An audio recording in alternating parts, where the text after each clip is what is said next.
more worried about cold butt. That's the great to eat it. Oh, look at that reaction. Look at that.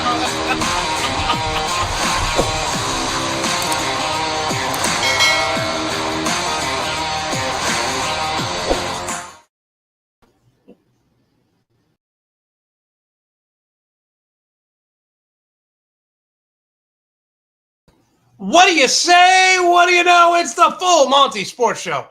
It is Monday, 9/26/2022. I am your host, Monty Perez, a.k.a. The Sports Whisperer. Week 3 in the NFL. My goodness, there were some crazy games going on.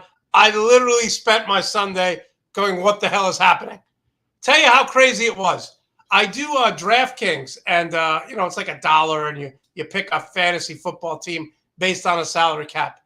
At halftime of the second game, I was winning $7,500. Kept my composure. I say worst case scenario, I'm going to win on a dollar bet, $500 to $1,000. I looked with a minute left, Green Bay, Tampa Bay, the last game, I won $12. Now, you may ask yourself, don't be mad. If I said to you, hey, I'm going to give you $1,000 and tomorrow I'll give you $1,200, you'd be happy, right? I literally bet $1 and I won 12, but I was up at halftime on a $1 bet, $7,500. All right, make sure to give us a thumbs up. Make sure to subscribe to the Nuts and Bolts YouTube channel. Let's bring our two guests on. You know Amarie from 610 KNLM and Brad Ward from All Eyes on Cleveland. Anything you want to know about Cleveland, anything you want to know about the Minnesota Vikings, these are the people to turn to. So let's turn to them right now. Guys, how are you today? Hey! What's happening? Amarie, my mom was on vacation, and she comes back, and one of the first things she said to me today was, is Amarie going to be on today? So I'm here. Brad's like, what about me? That's all right. So, all right, Brad, it was a crazy week 3. Absolutely so many upsets, so many things that we need to talk about. I'm going to temper my anger towards Brandon Staley, and even though they won, Matt Eberflus. So let's start with you on Thursday night. Very nice win, and I had the Browns winning based on what you said last week and your quarterback playing well. Big division game. They took care of the Steelers.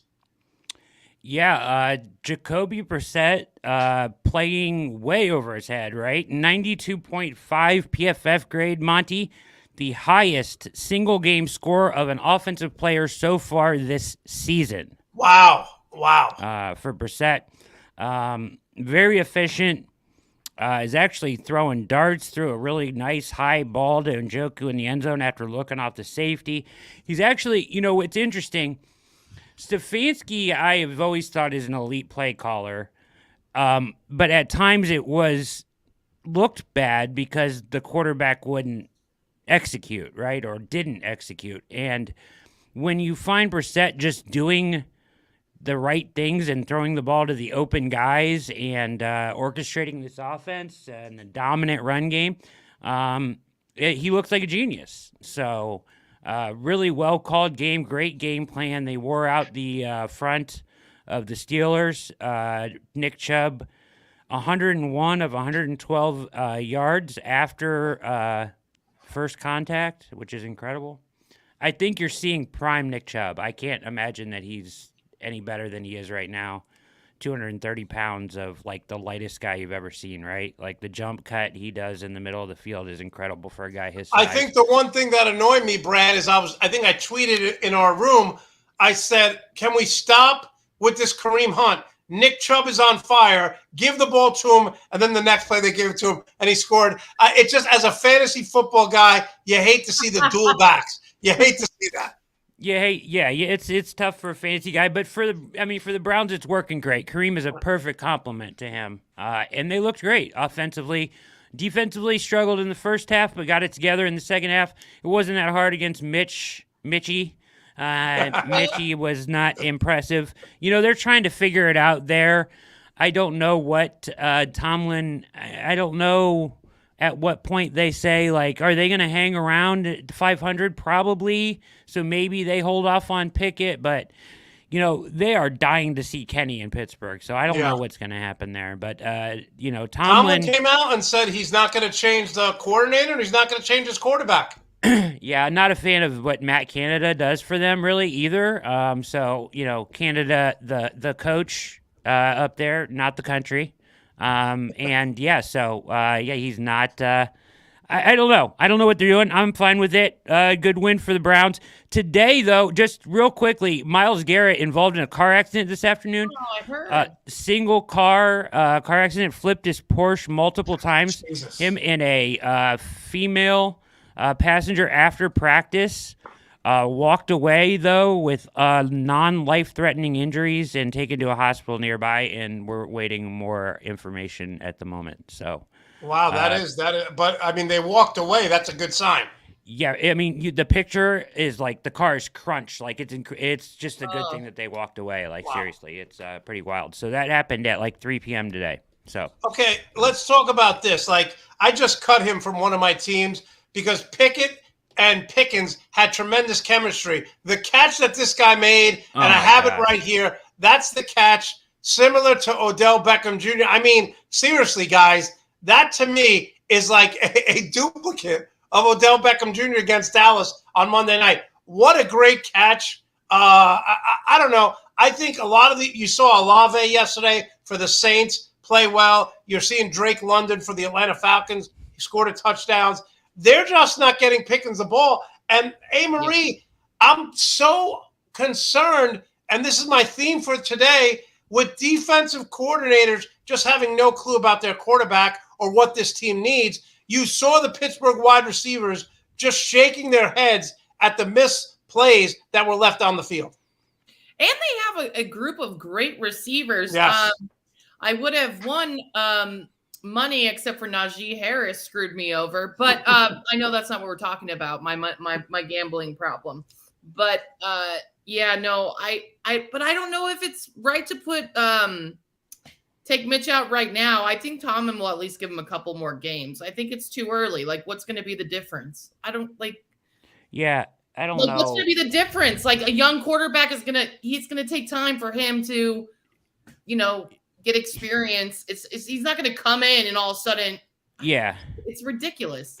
Usually when you make that kind of move, right, you get to see that instantaneous bump for a team, and then it levels off, right? You usually get that like 1 week high of like the new quarterback, and they all play really well for him. You maybe get a win or two out of that, but it's too early for them to do that. Here's my problem though: Trubisky cannot play from the pocket. No, when they moved him outside in the first half and they got him out to the right and to the left, like he threw some really good balls in the first half, but he just can't play from the pocket well at all. And Browns defense tightened up in the second half, and he couldn't do anything really. And one thing that they're doing wrong, which they kind of should not be doing, is Najee Harris looked great in the first half. He's running people over.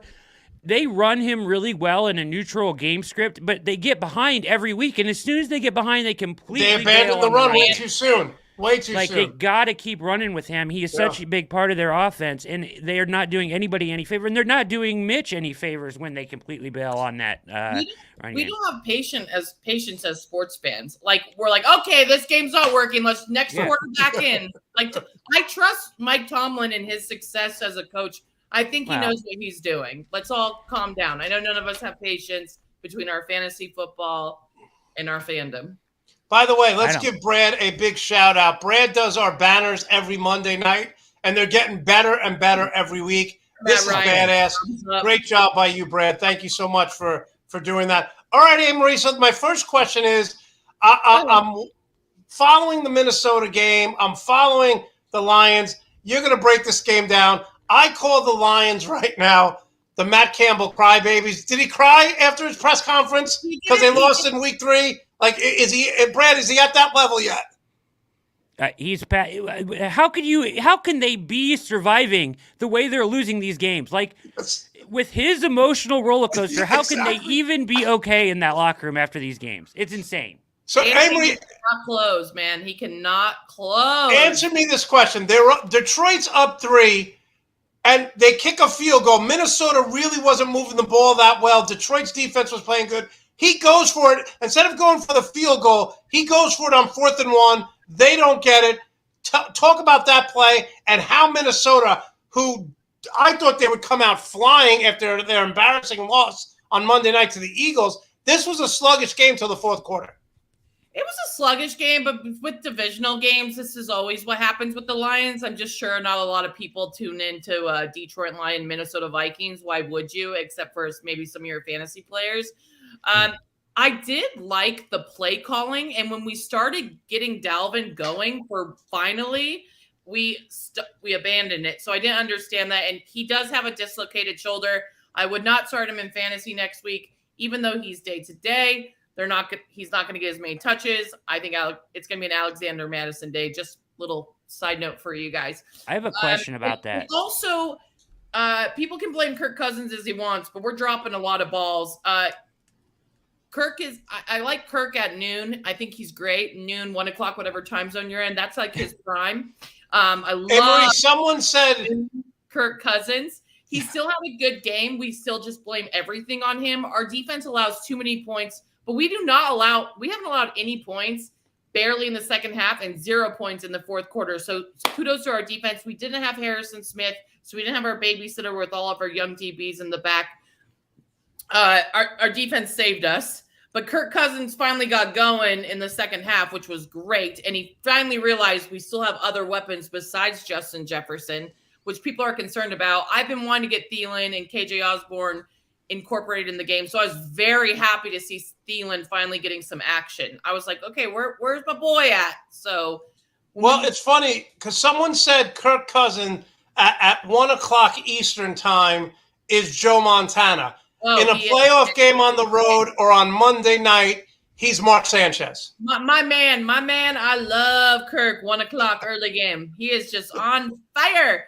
I don't know why people think Kirk looked so bad yesterday. I didn't think he looked bad. That's just the never-ending narrative of everyone hates Kirk Cousins, but he set up a drive to win the game. So we won the game. The fan base is still mad. I don't know what you want. A win is a win. A divisional win is even better. These Detroit Lions, though, just keep losing these close games, and no wonder he cries because this is so stupid. Brad, you had a question? Yeah, okay, 2 things. First of all, the Lions' offense looked pretty explosive. They're good, and their offense looks good. They just can't play any defense, and they choke away every game they play. So it's hard. It's got to be hard to be a member of the Crying Campbells. I would be crying if I was a fan of their team. Jared Goff gets the job done. They just can't close games. So I don't know why Jared Goff gets praise and Kirk Cousins doesn't, because I think they're in the same realm. But I think Kirk Cousins is way better than him. Well, but me too. Okay. But I don't know. Like, I've been watching Jared Goff more, and I'm like, he's a good fit in Detroit, and he has great weapons. And DeAndre Swift isn't going to play either, just to let everyone know. That was weird yesterday because going into that game, DeAndre Swift, he was ahead of Aaron Jones. I think he was averaging like 9.6 yards per carry, something insane like that. And listen, I said on my show yesterday, Detroit should be good. When you suck every year and have a top 10 pick, you should be good because they have a ton of draft picks. They almost beat the Eagles. There's no, like, I know everyone's high on the Eagles right now, and they're winning the Super Bowl because football fans are crazy. But football fans are crazy, and it's week 3. And December football is way different than September football. But not to take away from the Eagles, but the Lions, once again, lost it and choked. So the Lions got something good going on. I have a question about the Crying Campbells for sure. I have a question about Dalvin Cook. So this is he dislocated his shoulder because of his, what's it called, Monte? Rotator. Rotator cuff? It's the same thing that Baker hurt. The metacarpal? No, we're not doctors. Happening though. He did it last year too. Yeah, so he has something. He needs surgery to repair it, or else it's going to keep popping out. I heard somebody say that today. Right. Why didn't he have that in the off season? I don't understand. Why? I honestly don't know. And it sucks because we finally got him cooking yesterday. No, it's not your clavicle. It's the.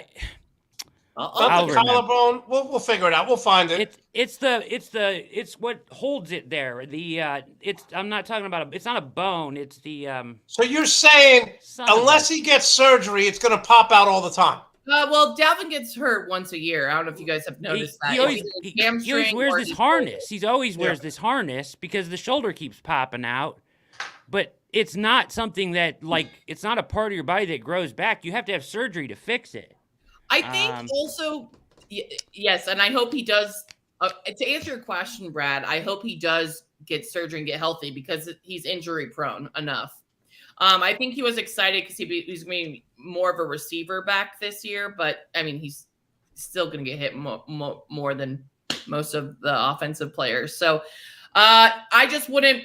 I don't see him playing this week when we head to London to play the Saints. So, but I think we'll be fine because I love Alexander Madison and CJ. Yeah, I got him on my fantasy team, so I can slide him. I would start him because Dalvin Cook's not going to play. All right, let's move to the craziest game. First of all, let me just say this, okay? The Bills, when they win, in their last 20 wins, they have won every game by double digits. But other than the Houston Texans, in close games since last year, the Bills are 0-6. So the Bills either blow you out, but in close games, and here's part of the reason why. First of all, everyone was cramping up yesterday. It was brutally hot here in Miami, and you have Josh Allen, who once again is your number one rusher. You had him throw all day. The Bills, for some reason, can't figure out how to run the ball against anyone consistently. They rely on Josh Allen. I don't know who it was, but I heard a clip today, and they said, this Bills team reminds me of Cam Newton because they use Josh Allen as a battering ram. And this is my concern. Now, I watched this game. Okay, I saw Tua get knocked into next week. I don't know how the hell he came back. I don't know how he wasn't in concussion protocol because let's be honest, when he got up, he wobbled, he dropped to his knees, and he was woozy. I said, game over. Miami had no business winning this game. Buffalo had, what they have? Buffalo had 497 yards of offense. Miami had 212. Buffalo in the heat, and this is why I give Miami all the credit in the world.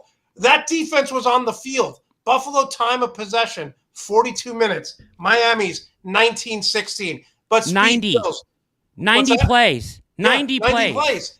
And at the end of the game, I'm watching, and I'm going to go off on a few broadcasters here, and they're broadcasting the game. And Miami is up, and they say, take a safety here. And I'm like, what do you mean take a safety? If they take a safety, they're up 4. That'll put them up 2, field goal. So they go to punt. It hits the guy's back. Talk about a butt fumble with the Jets. Dude. And then Buffalo comes back. And Brad asked me one time, do you take all these videos that I do on TikTok of Met games, of games live? Yes, I do. And sometimes it's a big third down and they'll go for 2 yards. So I delete it right away. But I'm watching this game and I say, okay, last play before you kick a field goal, throw 5 yards, get out of bounds. Josh Allen scrambles, throws it up the middle, and inexplicably, the Buffalo receiver is running towards the sideline, turns it upfield. He gets tackled. I'm like, it's over. It's over. Miami, give them all the credit in the world. They found a way to win. Their defense is better than people think. Their offense is very well balanced. And Tua, despite his injury and not passing for a lot, was extremely accurate. They won a game with Tyreek Hill not even showing up. And this Miami team is very dangerous and very scary. Jalen Waddle, people don't realize how good he is. He set the rookie record last year that Anquan Bolden had held for years, most reception with 2 and 3 quarterbacks. Jalen Waddle is just as good as Tyreek Hill. Just as good. And Miami is legit. I agree. don't know how Miami won this game. No, I don't either. Do you see how many yards the Bills offense had? If you watched the game and just watched it, you would be like, this isn't even really a close game, because it was just Buffalo moving the ball up and down the field all freaking day long, and Miami making like 3 opportunistic plays to win the game. 497 yards of total offense in the heat. Yeah, and yes, everyone was cramping up on both sides because it was 90 degrees in September. And, I mean, how do you prepare for that? Come on, man. This is absurd. The Dolphins should have lost last week. Let's be real. They should have. And they should have lost this game. So they're 3-0, right? Aren't they? They're 3-0? 3-0, yeah. Yeah, and they have no business being 3-0. So this Dolphins are legit. Oh, okay, we'll see. We'll see when they have to play in the cold weather against Buffalo in December, and they kick their ass by 45 in Buffalo. Because it should have been a 30-point game yesterday. It shouldn't even been close. But Brad, this guy punted the ball so far up that guy's ass. I mean, did you see the picture of that punt hitting him in the ass? Dude, somebody stopped it on Twitter. That ball hit him in the ass. Right in the anus hole. I mean, seriously. Punted it. But how about the announcer saying take a safety? Why would you take a safety when you're up 4? That means Buffalo just has to kick and Buffalo has one of the best kickers in the league. But Brad, I will say this: you know this from following football. When you have a young coach, it kind of worked out for him, Monte. It kind of worked out for them. Well, yeah, but you don't purposely take a safety when you're up 4. That makes no sense. Though. Yeah, it doesn't make sense. But here's the thinking behind it: like, okay, you're punting out of your own end zone. They're going to get great field position. They can come down and score and win, or we can take the safety. Granted, the time you would do that is when you're up like 6, right? Where it doesn't make a difference. But they didn't have to because he punted it right into his rectum and it went out of the. I thought he kicked it backwards, Monty. It was bad. But I Brad thought he kicked it over his head. I was like, oh, what a way to take a safety. Do a flip backwards and kick it over your head. Back. I mean, it was insane. Go ahead. But Brad, you know this. When you have a young coach, when you have a young quarterback trying to have an identity and you start winning this game, like I said it from like week 2 of the Mets. I'm like, there's something special about the Mets this year. They got a 5-pitch no-hitter. They came back in the 9th inning from 7 runs. When you start winning and believing, it's built. And again, I don't think the Miami's the best team in the league, but I did have them making the playoffs, and they're very good. The sign of a great team is you lose games. You win games you're supposed to lose. And remember the stat, people. The last 6 games that Buffalo has played 3 points or less, they've lost all of them. And part of me believes that Josh Allen is so beaten up and they rely on him so heavily.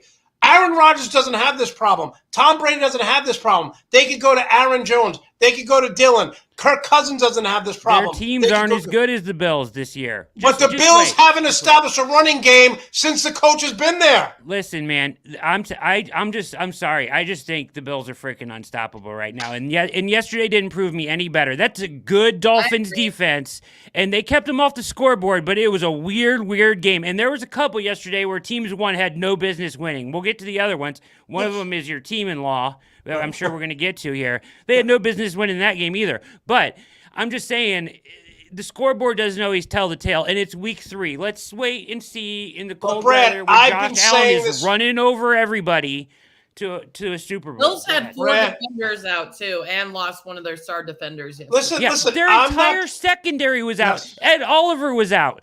Jordan Phillips was out, or what's his name? They had half their defense was out in this game. But again, I am not overreacting. I've had the same problem with Buffalo for the last 2.5 years. They have no one to give the ball to when they're up 7 in the 4th quarter. It's Josh Allen make a play. It's basically what Pete Carroll used to do with Russell Wilson in Seattle once Marshawn Lynch left. I think they'll be okay. Okay. All right, Brad, let's move on to the disgusting, deplorable, absolutely grotesque Jets. The Jets are now fighting with their coaching staff. I said this when they hired him, this was a bad hire. I said when they drafted Zach Wilson, it's never going to work. the Jets are just a dysfunctional mess. I want to say, first of all, I feel very.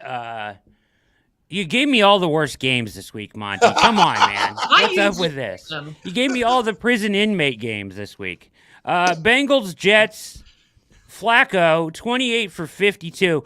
Why the Jets are throwing the ball 52, and they do it repetitively, Monte. Every week they just keep throwing. Every week they throw the play. That can't be their game plan. They just throw it out the window, and Flacco goes into drop back mode. And Flacco, like at some point in his career, lost the ability to like sense his surroundings. He's up there standing tall in the pocket. He's got Trey Hendrickson breathing down his neck on every friggin' play. 4 sacks, right? Trey Hendrickson with 2.5, 2 forced fumbles, 2 interceptions. This was a debacle from the start. The Jets are awful, and yeah, it was really bad. I mean, this game was awful. Michael Carter. Here's the problem I have too. The right? Bengals didn't even look good in this. No, game. the Bengals have not looked good all year. But Brad, we talked about this. Right? Sal is a defensive coach, right? The Bengals have given up 13 sacks in their first 2 losses. The Jets had 2 sacks. The Jets couldn't do anything. I mean, this is your claim to fame, man. I'm a defensive coach, and you have the defensive end and defensive tackle screaming at your coordinators, saying "F you," headbutting one another. It's week 3, and Robert Saleh has lost the locker room. And they just pulled off this miracle win. I mean, I'm so embarrassed the Browns lost to this team the way they did. I mean, it is ridiculous. But seriously, they had no business losing this game. The Browns should be 3-0 too. But yeah, they're coming off a win. They should have been all high and like ready to play. And I just I don't really understand what they're attempting to do. Like, at least some of these teams that play ugly, like, it makes sense to play ugly, but why you're throwing the ball with Flacco 52 times repetitively at week in and week out makes no sense at all. And their offensive line was supposed to be one of their strengths this year. They get Boy Wonder back next week, I think. So we'll see what happens with that. All right, let's move on to the crappy Jets. Amarie. Oh, good day in my household. Yes. Good day. I'm sitting there, and again, we look at Kansas City against Indianapolis. Indianapolis pulls the upset. At the end of the half, you never see this. At the end of the half, Patrick Mahomes fighting with his offense coordinator. Andy Reid has to go over there. What the hell happened in this game? Because in a million years, I didn't think Kansas City playing in a dome would get beat by the Colts, who have basically struggled from week 1. Well, Lucas Oil actually opens up. It's really nice. They got some sunshine in there. I think this was a crazy game. I think this is what people anticipated the Colts to be. Like, if we started the season now, right? The first 2 games were crazy. This was, I don't know what the Chiefs were doing. And their special teams were atrocious. Let's start with Kansas City Chiefs. The kicking, they need to get their kicker back. This is insane. Oh my gosh. It's crazy how conservative. I've never seen just with Patrick Mahomes, they just like let the clock run out the first half. Yeah. I was like, okay. Like, I mean, I was fine with it. In my household, we were fine with it. But kudos to the Colts defense, though, for frustrating the hell out of Patrick Mahomes. And their special teams did a great job. And Matt Ryan had his 7th fumble of the year, which I don't know what the hell is going on with him. But in the 4th quarter, we saw the Matt Ryan we see glimpses of throughout his career. And that's the Matt Ryan they need to have every quarter of every game. And the offense was moving. It was all good. And it was great. Amarie, when you're watching this game, are you saying to yourself, and is your husband saying, we have a chance, or were you just like, yeah. Well, okay. Kyle, like, how the hell are we winning right now? Expectations. He was like, all right, just how the season started. He can't stand Frank Wright. He can't stand Frank Wright's game management, play calling. He's like, I just want to play good and not want to drink myself to death. But, so but we were these are the Colts that we know, right? At the beginning of the season, they had a lot of talk like, wow, the Colts are going to be really good. They're going to be really good. They're going to be conquering the AFC South in the first 2 games. You're like, oh, God, maybe we're wrong. But again, it's week 3. This was a great game, and maybe the Chiefs came in too cocky too, but I've never seen that with Patrick Mahomes. He was so frustrated. So, well, and I think something happened because they only scored 3 points in the second half. When was the last time you saw the Chiefs get really shut out in the second half? So this may have been brewing for a couple of weeks. Yep. And the Colts, I mean, this is the Colts defense. I mean, they are missing their star player, Darius Leonard, but besides that, they really stepped up and they got the job done. And I just want to give kudos to the Colts because the Chiefs had a bad game, but let's give little kudos to the the defense played lights out, and like you said, Matt Ryan did what they brought him in there to do, right? Yeah. Come back, win, play a little poison. I don't know what's happening with his fumbles, though, Amarie. Does he have something wrong with this? Does he have a broken finger or something? I don't know because also they have the number one offensive. I think they're top offensive lines in the NFL. And for the love of God, let's get some blocking for Jonathan Taylor. I know fantasy owners are pissed, but at least we got Jonathan Taylor going yesterday. But listen, he had 9 touches the previous week. What? 9 touches the previous week. So that's I know. Here would be my concern with this team, right? Like, get Darius Leonard back. It's going to be really good. I'm sorry. I watched this game too, a lot of it. And like, I have a hard time. I couldn't believe that the Colts won this game. Like once again, I didn't think they had any business winning this game. They got dominated. That offensive line is really good, right? Right. But the Chiefs dominated them on defense. The Chiefs defense didn't play poorly. They played pretty well. They were pressure all day on Matt Ryan. They stopped the run game with Taylor for the most part. I mean, they kind of bottled him up. This was just a weird game where what the hell was going on with Kansas City special teams? It's absurd. Sky Moore just muffs one, and then the next one, he runs away from it. He's so traumatized from muffing the first one. He runs in the other direction. They down it on the 1 yard line. They try a fake punt. Hey, if you're gonna go for it on 4th down, smart idea. Leave Patrick Mahomes on the field. I never have your punters throw an out pass. That's a good idea. What the hell are they doing over there? Their kicking's atrocious. This is my favorite meme I've ever put on the show. That's great. Yes. We're going to need that every week with the NFL. It's a week. But Brad, you bring up a good point. Like if you have Daniel Jones or you have a game manager at quarterback and you want to fake a punt, more power to you. But if you have Patrick Mahomes, why are you faking a punt? Let him make a play. Let a pass interference penalty. Anything. Patrick's not getting it done, so let's put my punter out there and have him throw an out route. That's a good idea. It was just this game was silly. Good on the Colts for winning. No, we need a confidence booster going to play the Titans next week in Tennessee, so that's going to be a huge divisional game. AFC South is wide open still. It's so early. It's just wide open still, I think. And I think it's Jacksonville. We'll talk about them later, but wow. For real, it'll be a good race. I don't know if any of them are really good teams, but we'll find out, I guess. We'll see. Yeah. All right, Brad, let's start with you. If you had to put money on it, who wins that division right now? I mean, if I had to bet right now, I hate to say it, but after yesterday, I would say Jacksonville. But wow. They look really good. 2 weeks in a row, you got the good Trevor Lawrence, and they have weapons. They have a ton of speed. It's like when those teams, it's like what Detroit's been waiting for forever. You get all those first rounders, and those first rounders speed, talent everywhere. At some point, it has to click, right? Well, right. Doug Peterson is starting to get it to click down there, and they have a ton of weapons everywhere on offense and on defense. They do. Okay, let's move to the Eagles.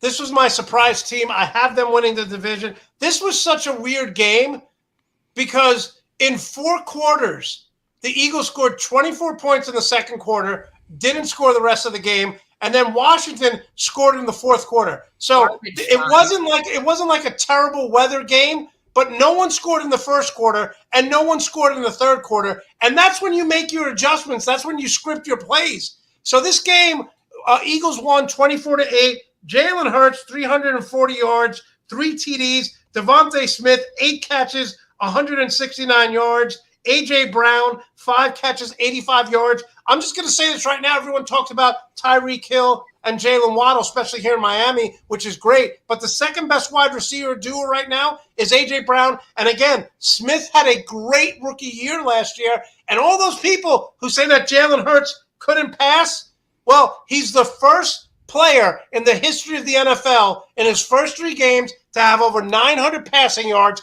and 150 rushing yards. Jalen Hurts is going to be in the conversation for MVP. The Eagles' defense is good, and they're off. Brad, I'm telling you right now, they are legit. I'm not questioning if the Eagles are legit or not. Their defense played their. Would they have 9? Did they have 9 sacks? Yeah, I think it was up there when I changed it. It was 9. 9 sacks from that front. Who I love that defensive front from the Eagles, but I didn't expect that kind of pass rush from them. So that was tremendous. I think they're an excellent team. I think they're up there. They should be ranked up there in the NFC right now. I'm just saying. When calling Jalen Hurts, maybe he's in the MVP race, right? But, it's different. You can't, compare what he does to, what Josh Allen does because he's like a cog in the machine of what the Eagles are.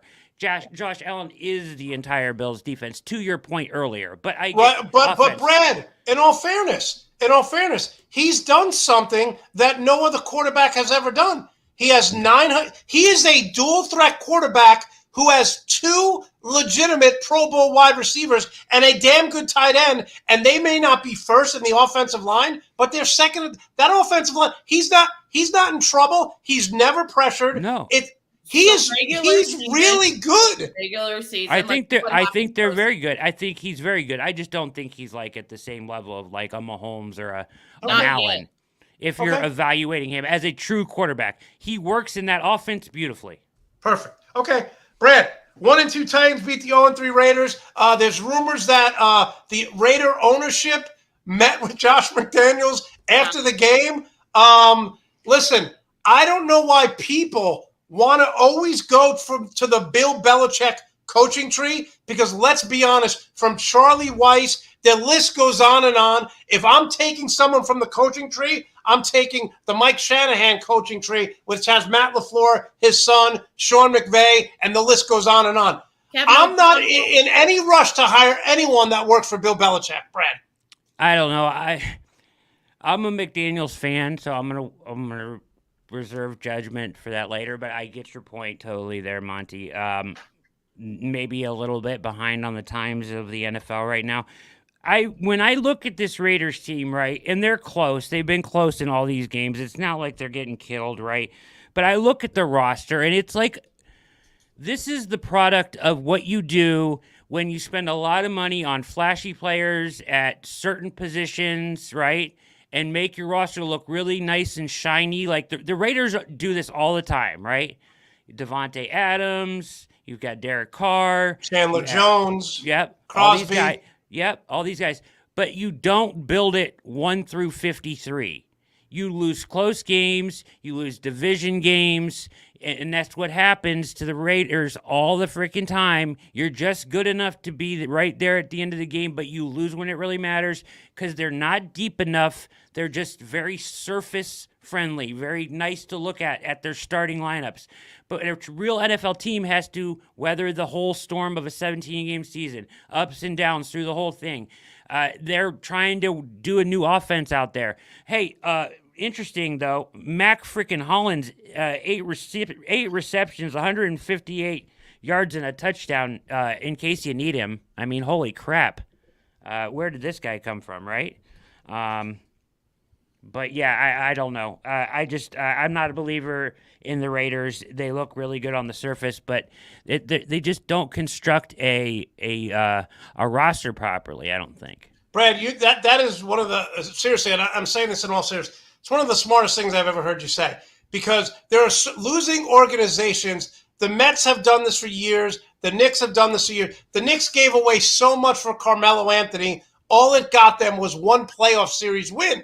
But they want the flashy headlines. They want Jerry Jones did this for years, right? He would re-sign all these players and bring in overpriced free agents. And this is a great point because the Raiders on the surface do have legitimate, sexy, guys at certain positions, but the roster 1 to 53 is severely lacking. So tremendous job by you for pointing that out. Well, thank you. I truly believe it. Yeah, it's the difference between like them and like the 49ers and even like your Packers, who like instead of going out and signing a ton of free agents every offseason, they develop their third round, fourth round, fifth round picks and turn them into good corners and good linebackers in their fourth year, and they develop a roster that knows the system, and it's not just, go out and buy the players that you can, and it's a big difference. It's very surface level. Great point. Okay, Amarie, listen, I'm going to go off on a little rant here with my defensive coaches. Bears won yesterday, solid win. Anytime you're rebuilding, you want to win, right? 23-20, bad interception by Davis Mills. But here's where I'm going to lose my mind with Matt Eberflus, okay? You have a young quarterback in Justin Fields. He's thrown 23 times in 3 games. Patrick Mahomes throws 23 times in a quarter sometimes. If I'm Justin Fields, I walk into the office and I say, I'm a peacock. You got to let me fly. What the hell is he doing winning games and not letting his quarterback? He's thrown 23 times in 3 games. What is this, the 1950s? Also, so Justin Fields was 8 for 17 yesterday, 106 yards total, 0 touchdowns, and 2 interceptions. He also said after the game that he played like garbage. And the week before that, Justin Fields said that the Bears fans need to be better and that they're trash. So I don't think that's good with your quarterback 2 weeks in a row. But let's say on both sides of this ball, I mean, I guess this was like a Lovie Smith revenge game. He's the head coach of the Texans now. Don't know if you guys remember, Lovie Smith was with the Bears when they lost the Super Bowl to the Colts. We just like to bring that up in my household. Wow. I see a lot of hatred in that voice as a Vikings fan. I also, it's divisional for me. So I was like, okay, I need the Bears to lose, but whatever. They won by a field goal because Raekwon Smith had Davis Mills had an interception. Raekwon Smith ran it back. So one kicker yesterday at least got the job done for the game. How about that? Yeah. They both ran the ball well yesterday. Herbert, the rookie, really did a great job for Chicago. Great. To be exact, he had 120 carries for 157 yards, 2 touchdowns because David Montgomery went out. But word on the street is with my Chicago insiders that he might become the RB1. So I don't know if that's going to happen for your. Really? I know it's going to be very interesting. So I like David Montgomery as well. I hope he's okay, and I'm sure everyone hopes he's okay for fantasy. On the other side of the ball, I really like Dameon Pierce too.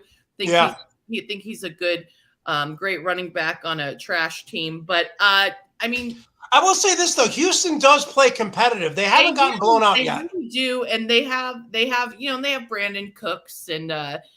Chris Moore had a really good game yesterday, if you want to say that. They got a lot of their receivers in the action, but I like Dameon Pierce. He ran 20 carries for 80 yards. Davis Mills isn't he's all right. Yeah, but I didn't think this game was that great. It was a bad turnover at the end, and then Santos came through and kicked the field goals. But again, the Bears are 2-1, but a defensive coach and Matt Eberflus is not developing his quarterback at all. Let the kid throw. You got to let these peacocks fly. You got to let them fly. The Chicago Bears have always been known as a defensive team, though. Yes, and we're in 2022, so you got to start just like what you just said. They've been so defensive minded. That's why they wouldn't pay Raekwon Smith. They have to build around Justin Fields, and I do think Justin Fields has a bright future if you give him some weapons, give the man some protection. He's mobile, he's athletic, he's going to be good. But the Bears need to get out of the 1980s and get up with the 2022. You know what I mean? It's okay. It's not 1985 anymore, bro. This is get some high-powered offense going, and you're going to have a chance. So, real quick, the Bears, like Monte, I'm with you. Like, I like Justin Fields. I think he can be a good player in the NFL, but he's severely inaccurate yesterday and played a terrible game. Now, here's the thing, though. I agree with you. That could be a product of not throwing the ball at all, too. So, like, you can't really, you know what I mean? Maybe open it up for him some more and he gets some confidence and is more accurate or whatever. So I'm not saying that it's right or wrong one way or the other, but I mean, he was terrible. So this is kind of funny, right? Like, so they played that first game and they beat the Niners in the rain, and there's all those pictures of the guys sliding, and here you are in the rain again. Every time I look at the box score, I look at the score and I'm like, oh, well, they must have played in the rain. I'm like, wait a minute. You know, they threw for 100 yards. He was 8 for 75. It had to have been a rainstorm, right? Oh, no, that was only week 1. But every time I look at the box score, I keep thinking that they play in the rain every time I look at it because it's god-awful. Oh, throw that one out. They played in the rain. No, they didn't play in the rain in the last 2 weeks. But it looks like they did. Last in the NFC North. I can't believe I'm saying that, but well, and it's funny because if you want to run the ball, you want to ground and pound.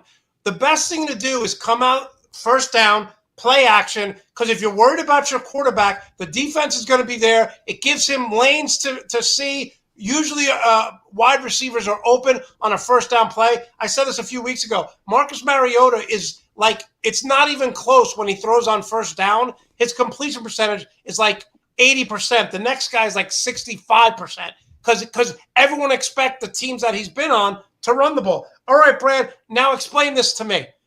Yeah. Lamar Jackson has 4 touchdowns in every game that he's played this year, and the Ravens aren't paying him. Russell Wilson got $250 million, and he can't even throw a touchdown pass. Lamar Jackson, talk about MVPs. This guy's playing for a contract, and he's just dominating. Yeah, I don't know what is going on with the contract negotiation. I mean, they blew it. He rightfully is asking for what Deshaun Watson got, and he should be asking for that. He should be asking for $1 more. That's the market for him. I mean, he won an MVP. He's more accomplished than him. I get it, right? Like, he should be asking for that. But I just don't know if the Ravens will budge as far as that goes, because they want to set the precedent as that's a one-off, right? As soon as somebody else pays somebody like they paid Deshaun Watson, it becomes the market for sure. So far, because Kyler Murray didn't get that money and Russell Wilson didn't get the same money, he got the same money but not the same guaranteed, right? It's just still a one-off, right? And they want to treat it like that. But Lamar Jackson, as he should be standing firm, is saying, no, look, I'm better than this guy, or I believe that I am, and I'm more accomplished, and I didn't have all these lawsuits against me, and I should get $1 more at the very least. And they haven't offered it to him, and I think they're blowing it because he literally puts this team on. Watching this offense is – listen, this Baltimore offense is weird. It's built weird. It looks weird. It's not pretty. It's kind of disjointed. But, like, it's the only way it works with Lamar Jackson. Like, it looks like he's playing in his backyard, right? Like, just draw it up and go. But you have to build that way around him, or else it's not going to work, because he can't drop back in the pass and throw darts to the outside like, any other quarterback. That's just not the way it works. He needs to be able to move, throw sidearm, throw through certain angles and slots in the line of scrimmage, just the way he plays. So, but they realize that, and they've surrounded him with the people that can do that and the offense that fits him best. You're seeing the opposite of that, and I'll get to this more later as a point I want to make about Russell Wilson and Kyler Murray. But you're seeing the opposite of that in those two places, right? Like guys that haven't found the right way to surround him and let them play that kind of free football that he does. But he puts them on his back at the end of the game. And when Mac Jones played really well in this game, he's actually going to miss next week. He's out. He's hurt. So it'll be Brian Hoyer time again, oh boy. Which is traumatic for us in Cleveland, very. So Pat Stee and Mac Jones played well, but Lamar takes over at the end.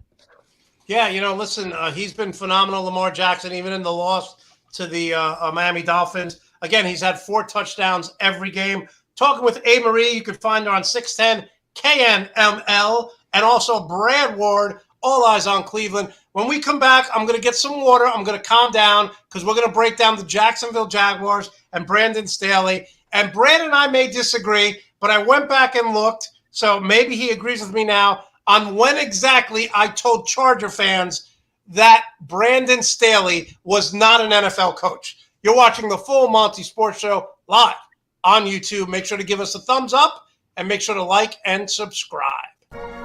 In 2006, we founded Yeti Coolers with a simple mission: build the cooler we use every day if it existed. One that was built for the serious outdoor enthusiasts rather than for mass discount retailers. One that could take the abuse we knew we'd put it through, out in the field and on the water. One that simply wouldn't break. We decided early on that production innovation would come from necessity and first-hand experience, not from market research and data analysis. Today, Yeti products perform when it matters most. Whether that be an excursion into the remote Alaskan wilderness, chasing redfish on the Gold Coast, or just getting together with friends in the backyard, we make gear that helps you stay out longer, travel farther, and live harder. #Built for the Wild. Hey football fans, we have a great offer for you from one of our newest partners, FanDuel Sportsbook. Sign up now for a new FanDuel account by using our special link located in the description, and you will get a no-sweat bet up to $1,000. That means that you can bet up to $1,000 on your first wager risk-free. FanDuel will give you the amount you wagered back in free bets if you lose. So go ahead and bet on your favorite team this Sunday, and even if they lose, you are taken care of. To claim this special offer, just click the link in the description and create a new account. Then, make your first bet on whatever you like. That's it. Win some money at FanDuel today. Enjoy 40% off site-wide. Vitable takes the guesswork out of feeling good. Get your own personalized daily vitamin packs safely delivered to your doorstep every month. Take their online quiz to find out which vitamins and minerals can support your personal needs based on your own diet and lifestyle. #only what you need, nothing that you don't. All vitamins are manufactured in Australia at the highest quality standard. Ingredients come in the best form for their absorption by your body. Enjoy 40% off site-wide using code NBS40 at checkout.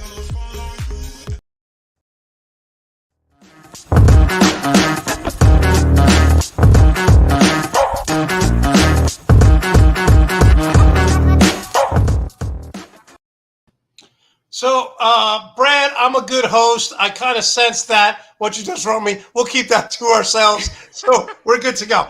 All right. So I want to preface this next segment by saying I don't overreact when it comes to sports. I get emotional, but I'll give you an example. I've watched almost every Met game this year. I have the MLB package.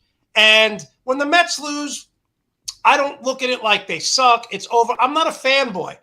I'm always about it. It's a marathon, not a sprint. I had the Mets winning 92 games. They're probably going to win 102, 103. The Mets have overachieved as far as I'm concerned. I don't make rash decisions when I say things. I said Jalen Hurts could win the MVP. It's not a rash decision. I really think that he has potential to win it. Last year, on this very show in week 2, when the Chargers lost to Dallas 20-17, I said to Brad Ward, this guy, Brandon Staley, has no feel for the game. He is doing Justin Herbert a huge disservice. And everyone attacked me after the show saying, you got to give the guy a chance. I'm like, I've coached enough games to know, and I've won enough games to know that this guy has no feel for what's going on. So forget the fact that he has no feel what's going on offense. Okay, he's a defensive coach. They had 10 days to prepare for the Jacksonville Jaguars. And this guy got his lunch handed to him by Doug Peterson and Trevor Lawrence. We're not talking about, Tom Brady when they went 18-0 with Randy Moss. We're not talking about the Rams and the greatest show on turf. We're talking about the effing Jacksonville Jaguars. And a reporter said yesterday, I've never seen a team leave the locker room quicker than this team did after a loss. Message being sent, whatever you're selling with all the guys that you got in the offseason defensively, forget about offensively because he's going to suck as long as he's coaching. This was a humiliating, embarrassing, disgraceful performance. Amarie, we'll start with you. Okay. I'm glad you got that out. I could agree with you that Brandon Staley's not the answer. I'm not going to blame this game on injuries, and I don't want to take away how well the Jacksonville Jaguars are playing. I mean, it was a 16-10 game until the middle of the third quarter. So when you were watching it, it seemed like it was a lot. Just the Jaguars are dominating it, even though it was close until the third quarter. The Jacksonville Jaguars took the wind out of them and just blasted them in what it was 38-10 by the end of the game. The Chargers only had the ball 22 minutes and were held for 29 rushing yards. So, I mean, yeah, you could say the Chargers center was out. Their star cornerback was out. Pretty sure Justin Herbert is dying at the moment. And I'm pretty sure that by the third quarter, the painkiller was wearing off, which for the love of God, sit Justin Herbert. He is your franchise. He is your future. He is an amazing quarterback. Sit him, rest him, heal him. It sucks. You did a good job on the offseason. You did great. You got a lot of star players. You got a good team. Coach, man, but for the love of God, rest Justin Herbert. He is amazing. Brad, he still has 300 yards and he's dying. Brad, 38-10, and Justin Herbert is still in the game with 2 minutes left. Yeah, until the final snap, right? I don't care. Yeah. Hand it off to Eckler. I don't care. Monte, I would have to say that you are being validated. I would like to say that Staley would have done a better job, but he clearly is not. So I would agree at this point that he is failing his team a little bit. I don't even think if your guy is hurt like he is hurt, and I get that he wants to play. No. I would have sat him for the entire game. Just take the loss, big picture, right? Your coach. Somebody has to be looking out for your organization, big picture, and that's your head coach. Where's the general manager? Where's the owner? Where's someone saying, hey, I'm your boss. We're sitting. If I saw him playing the last 5 minutes of that game, I run down to the sideline and I do a Jimmy Superfly Snooker or whoever off the top rope, and I elbow Brandon Staley and say, take him out of the game. I can't I would like to see that. Started him. It blew my mind. I know you want to win. I know this is not how, the Chargers thought they're going to start off their season, and it sucks because he's a star. Justin Herbert's a star. Sit the man. Let him get – oh, my God. And what if the remember what happened to Rod Taylor? Look, dear God, what's wrong with him over there? I've never heard of, so he has broken – cartilage? I don't know. But not broken ribs? He has broken cartilage in his rib area. I've never heard it. I didn't know you could break cartilage. I didn't think that was a thing. Similar to what happened to Andrew Luck. Oh. Either way, sounds really painful. I've hurt my ribs before. Anything you hurt in that area, it hurts like a mother. And I can't imagine trying to throw a football that way. So I would probably just, let him sit out a week or two or whatever you need to do. Sorry. Okay, so here's my next question. What's a bigger surprise for you guys? The Chargers getting embarrassed at home after a 10-day layoff or Kansas City losing on the road? Oh, definitely the Chargers. Yeah, I think the Chargers as well. Okay, Brad, this is what I was talking about. This is what I would do to Brandon Staley. Yes. I would jump off the top rope and just elbow him in the head and say, stop, take our franchise out of the game. I'm so disgusted because let's be honest here. The Chiefs are going to win the division, which I had them, but you look at the three coaches right now in that they have the best four quarterbacks in the league, but Brandon Staley can't coach. Josh McDaniels is a disaster, and I don't even know what the hell's going on in Denver. So let's start with that, Amarie. Denver versus the Broncos. And let me just say, Chris Collinsworth, I'm on a tangent right now. Chris Collinsworth, when Jimmy G steps out of bounds, says, well, that's just rust of not being able to play. No, that's not. Rust is throwing the ball 10 yards over a wide receiver's head because you don't have a repetition with him in practice. The dimensions of the football field haven't changed. Jimmy G stepped out of bounds in the end zone and cost him the safety. And let's be honest, he wasn't even close. He stepped out of bounds by like half a foot. Hey, Dan Orlovsky ran out of bounds for 7 yards on the end line. That was funny. He tweeted out, he's like, thank God, now it's taken away from me. It's passed on to Jimmy G. This was, oh my gosh, I thought Jimmy G was going to do better. Russell Wilson looks lost. I mean, I don't understand both these offenses last night. That was one of the worst Sunday night football games I've ever watched. I guess kudos to the punters on both teams. It was an incredible punting match, punt off. Special teams, another game with good special teams. But let's ride. Like, what are you doing? Like, what are you doing? Like, what are you actually doing? What is Russell Wilson doing? He's a douchebag. Well, we know Brad hates Russell Wilson, but how about this? Denver had 9 3-and-outs. 9. And the damn kickers. See, listen, this game 11-10. I feel ashamed. I felt like I had to take a shower after this game because I felt ashamed that I made such a case to go after Jimmy Garoppolo in the offseason because really, like, you saw why they've been trying to replace him last night. Yes. Right. Like, and I was like, God, you can't let the record fool you when you put the tape on and you watch this guy. He's just not good enough. And it is a product of the system there. Like, you know what I mean? Like, like his success is a product of Shanahan and the running game and the weapons and his offense. And and Garoppolo can be just good enough to get you there, right? And that's what you saw last night. Like, he was bad. He was awful.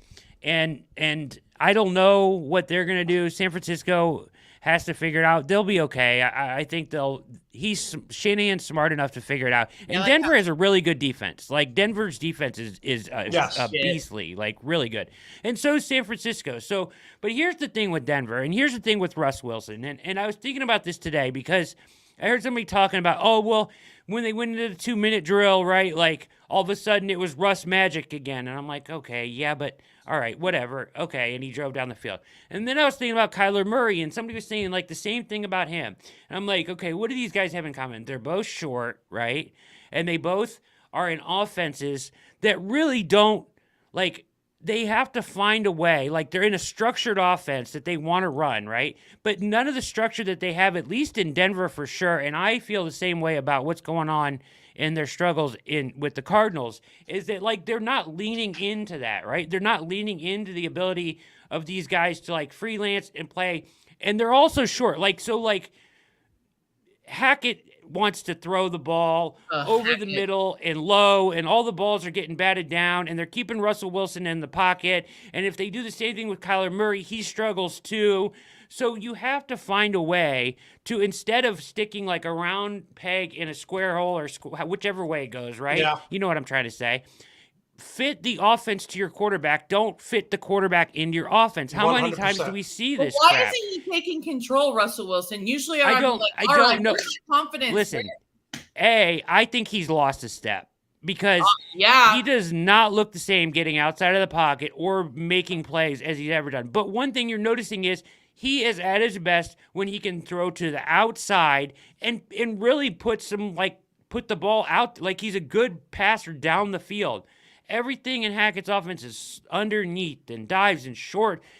Guys can't see in that area when they're that tall. They can't. Same thing with Baker Mayfield. Everything gets knocked down. The only guy, like, in the NFL, you have to be able to find a window and then be able to scan in like 2 seconds the layers of the defense, where a guy's at in that window. Is somebody crossing in front of it? Like, that's impossible to do. The only guy that I've ever seen that could do that is Drew Brees, right? Like, he could process it like this. Totally. And still throw it down the field like that. Brad, Tua said last week too, he said, one of the things I was open and honest with my coaches is sometimes I can't see over the line. So, I mean, Tua, but he's being honest. It's true. And Tua against Baltimore, he just thrown it down the sideline where he could see. And look, Amarie, this is what you guys were talking about right here. He's still running. Look at him. He's still running. But Amarie, you said something that made a lot of sense. You said the Sunday night games are now the Thursday night games. Terrible. 11-10. God, tonight's game better be good. All right, let's get to a couple more games, and then we'll get your predictions here. Okay, Brad. Panthers won 1-2. This game was so ugly, 22-14. By the way, you saw Jameis Winston yelling at a coach, walking away. Let me just say, Jameis Winston's just, as a number 1 overall pick, he's just a bust. The guy's just terrible. Yeah. This, also, just saying, the Baker revenge tour, not going so well. Yeah. Really. It's not. He was god-awful in this game. Absolutely god-awful. and I don't know how they won. So this is another thing, right? So I heard. I wrote these things down today. I was driving around my car for like 5 hours a day for work, and I was writing everything down that I kept hearing because I wanted to talk about it tonight. So I heard somebody say, is DJ Moore getting the OBJ treatment? Wow. In Carolina, 1 reception, 2 yards, right? And Baker was awful. He threw 10. He was 10 to 25 for 170 yards, and one of those came on past to Laviska Shenault, where he ran for like 67 yards after the catch. So he was really putrid all day long. And I thought about it. OBJ wanted out of New York when Ben McAdoo was the OC. Then he wanted out of Cleveland when Baker Mayfield was his quarterback. Right. Now you got McAdoo and Mayfield together. I would hate to be a wide receiver on that team. Yeah. And, it's funny because we said this about Jameis Winston. And listen, give credit to Carolina. They lost 9 straight. They won. We said this about Jameis Winston. When he has an offensive-minded coach, for example, what he had in Tampa Bay, right? And then what he had with Sean Payton.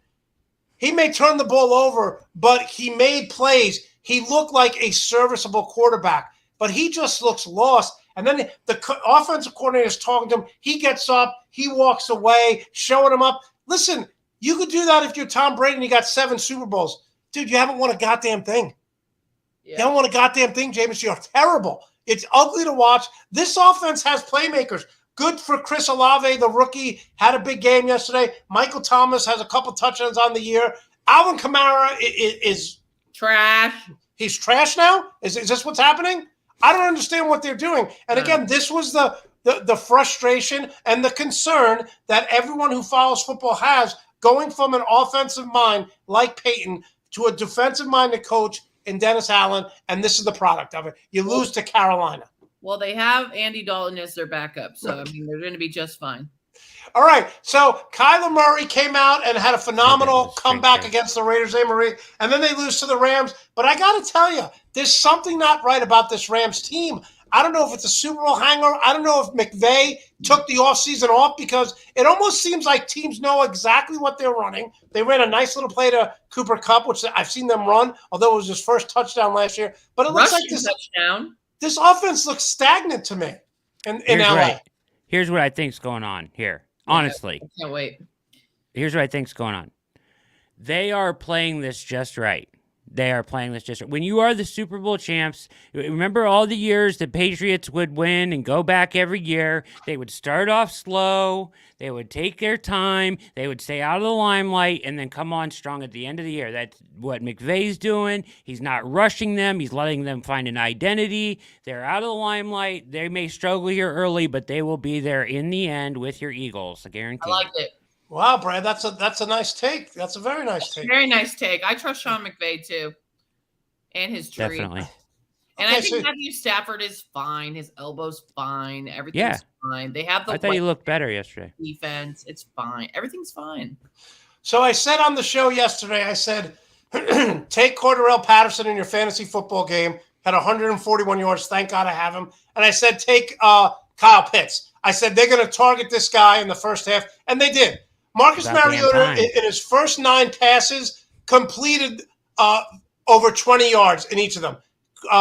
Drake London had a very big game. Bad interception by Geno Smith at the end of the game, but the Falcons won. Look, the Falcons' offensive line and defensive line are terrible. I don't know how they're even competitive in these games. They're 1-2. They should have never lost to the Saints, where they scored 28 points in the fourth quarter, the Saints did, and they battled the Rams to the very end.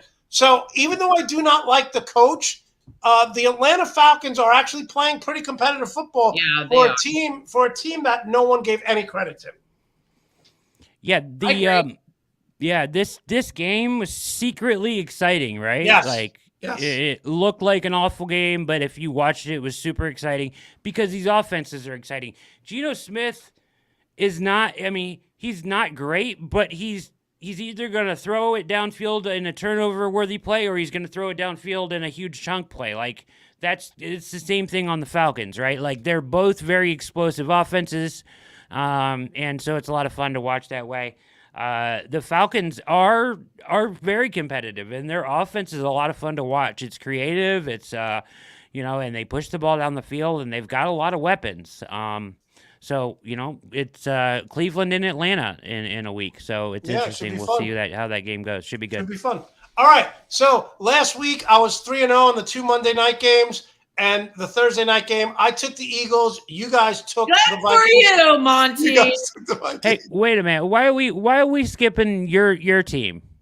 What team? We're not going to talk about the Bucks and Packers. That's just like Bucks and Packers. Oh, well, you know what? I posted my iPad. I posted on my promo video. I said 2 angry old men.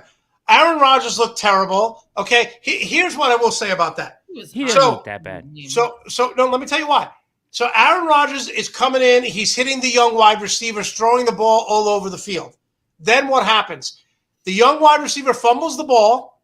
What happens after that? Since the fumble, the Packers had 100 yards of total offense because Aaron Rodgers was on the sideline and his body language. I don't trust these guys. Here's the problem with the Packers. The Packers have young guys at the skill position, and they need a mentor. They need someone like a Patrick Mahomes or a Josh Allen to take them under their wing, build them up, work after practice with them. Aaron Rodgers ain't doing that. He's not doing that. So that's what happens when Aaron Rodgers starts to pout and things don't go well right away or something happens, he goes into the shell. The Packers had 90 passing yards after that happened. Listen, the only thing I'll say about this for the Packers is that traditionally, this is the kind of game that the Packers lose. Correct. Right? An ugly game, defense, run game, patience, field position, all that crap. But they didn't. They found a way to win this one. And so I would look at that as a positive. So this is a good Tampa Bay team. They are without all their weapons now, right? Defensively, they're a good team. Yeah, defensively, they're good. Eventually, offensively, they'll come along because they're missing everybody right now. Mike Evans, Chris Godwin. He threw the ball to Gage 13 times, and he fumbled it once, and so did Perriman, both times going in to score.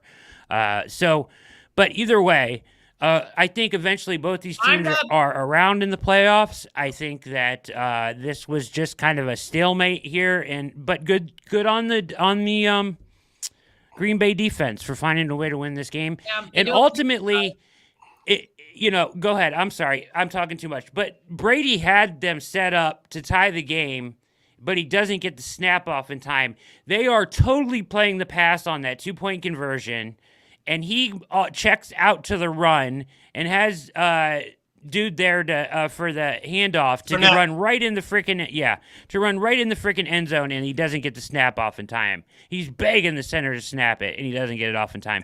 It should have been a tied game. Look how angry Amarie is that we're talking about Brady and Rodgers right now. I apologize. I'm just over it. I was hoping. I was just smiling. I was like, God, I hope this is probably the last time I'm going to see these two fools play each other, and I just can't wait. Well, again, and Brad, I'm going to tell you this. They need someone to take these young guys, and as the season goes on, I believe in you. And these young guys, Aaron Rodgers, you said, a patient game, running and defense. Aaron Rodgers is not patient.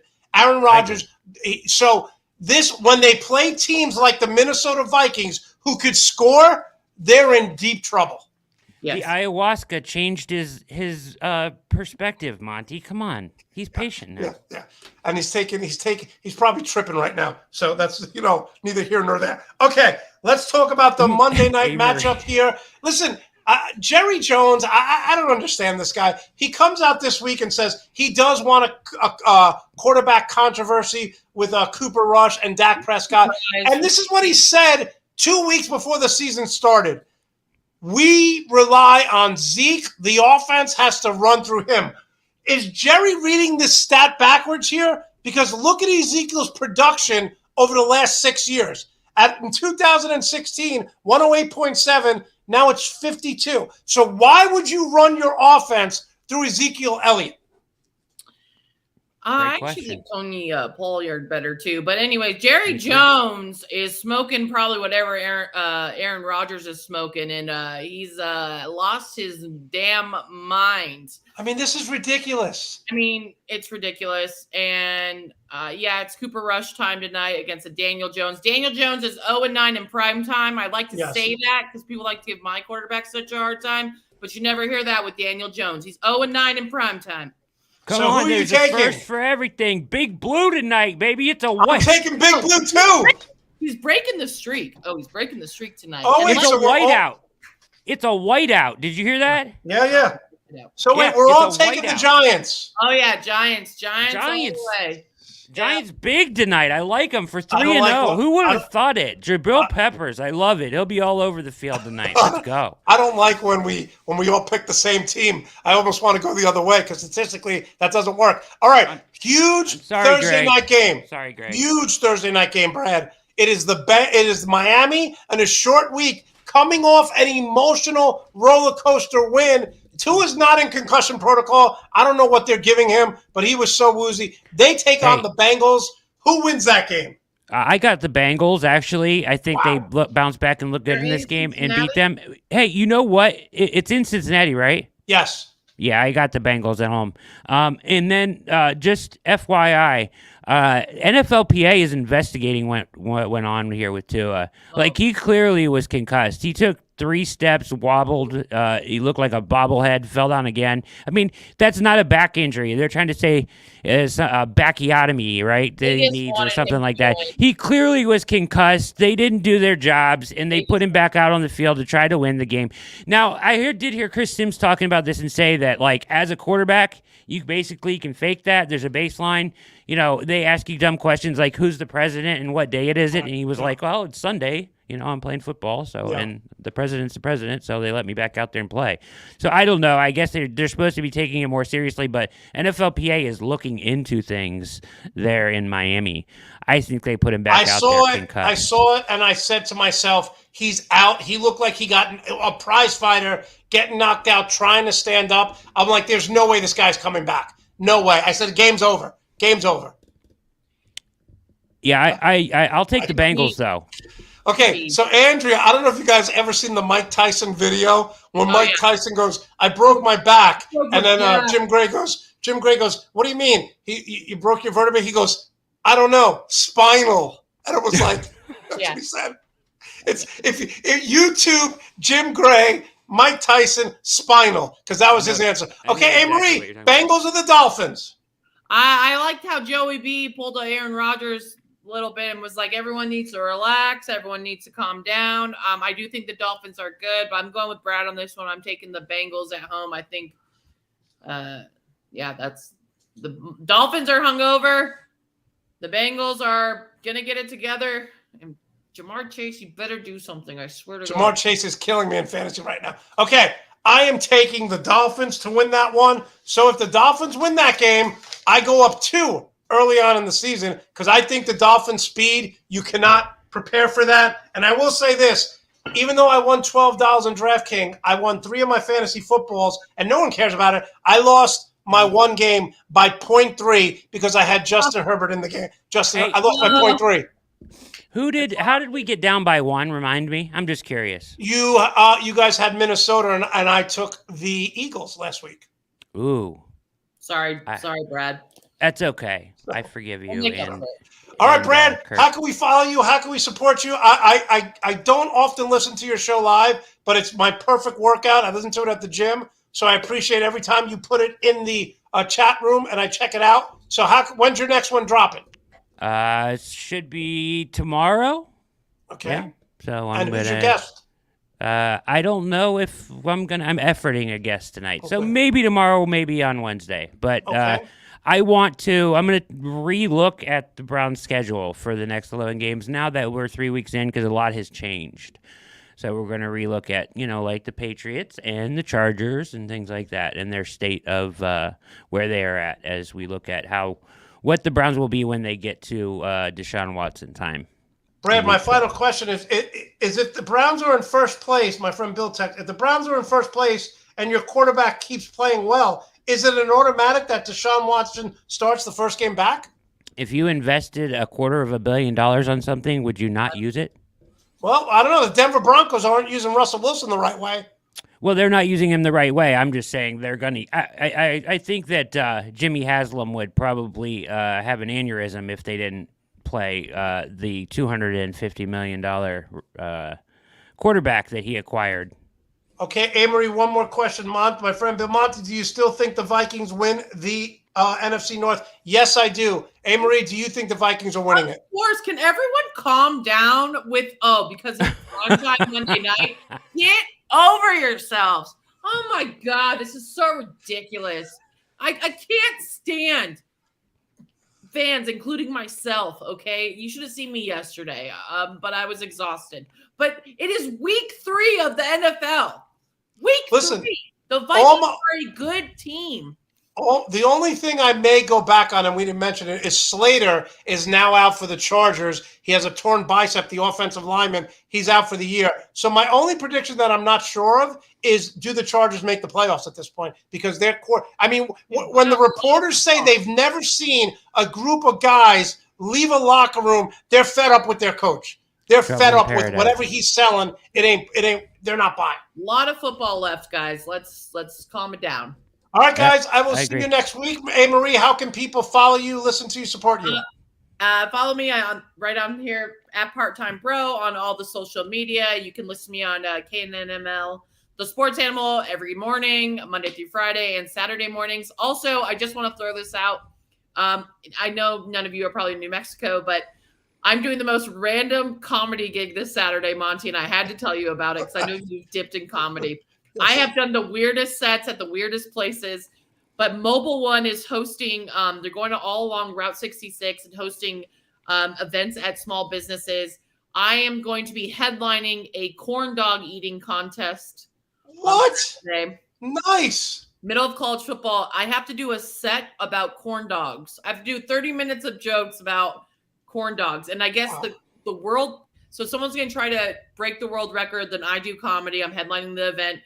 And the world record is 6 corn dogs in 3 minutes. And someone's going to try to break it. So I thought that would be fun for you all. That is definitely video that. That is video. Anyway, I'm taking the under. You know I'm a degenerate. I'm taking the under. She's betting on a corn dog eating contest. We got to get her help.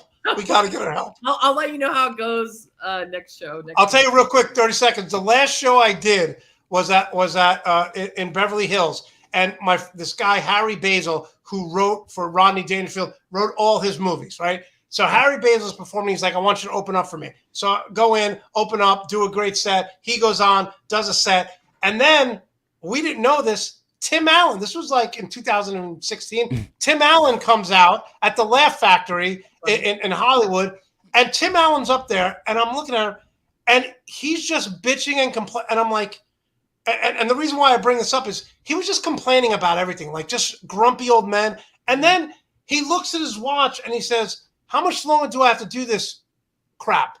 And then the owner gets on the mic, you got 15 more minutes. And then at 10 minutes, he goes, how much more? The owner goes 5 minutes. And the reason why I bring that up is because when I watched Aaron Rodgers, and I don't think these guys care anymore. They're both so wealthy. Tim Allen was sitting there, and everyone's like holding on to everything he says because it's Tim Allen, Toy Story, and he's just miserably complaining, getting paid a crap load of money. I didn't even get paid for the gig. I'm there like, and this is what I felt like when I watched these guys, like just two men, no concept of what the average person goes through anymore because they live in a bubble. And that was Tim Allen, the last comedy show I've ever done at the Laugh Factory. And I was like, when he came on, I was like, this is going to be great. He was the most miserable man on the planet. Oh, I'm sorry to hear that. Yeah, terrible. Amarie, you kicked ass tonight. Great job. Monte, great job. All of you. This was one of our better shows because we were all fired up at one point. At one point, we were all fired up. Great stuff. Love the Monday night shows. We'll see you guys next week. Bye. Have a great one. Brad, great job as always, man. All right, I want to thank all of you. We went a little long tonight, but it was definitely worth it. Some funny stories. We all got fired up. We will be back on Sunday at 11 a.m. each time with Alex George She's going to join us and talk Georgia Bulldogs. She's also going to talk about the Braves versus the Mets. They play a crucial series next weekend to see who wins the division. And hopefully actor Alex Scooby will join us to talk about the Dolphins. Enjoy the games, everyone. In the immortal words of Arnold Schwarzenegger, I'll be back.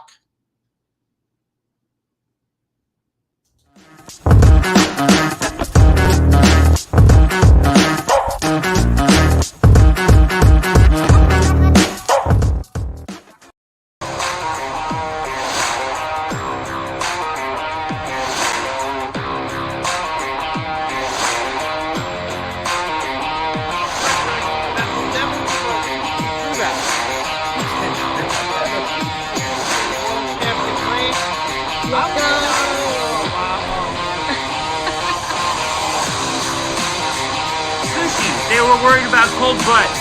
That's to bring the heated. Oh, look at that reaction. Look at that.